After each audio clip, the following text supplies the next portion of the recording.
सगळे सोयरे कायद्याच्या अंमलबजावणीसाठी मनोज जरांगे पाटील हे पुन्हा एकदा उपोषणाला बसले आहेत। 24 फेब्रुवारीला मराठा समाजाकडून जिल्ह्यात रास्ता रोको करण्याचा इशारा देण्यात आला होता। या आंदोलनाच्या पार्श्वभूमीवर पोलिसांकडून कारवाईचा इशारा देण्यात आला होता।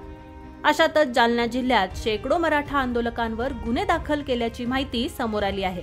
मराठा आरक्षणाच्या मागणीसाठी मराठा बांधवांकडून जिल्ह्यात रास्ता रोको करण्यात आला होता। या रास्ता रोको करणाऱ्या आंदोलकांवर पोलिसांनी मोठी कारवाई केली आहे।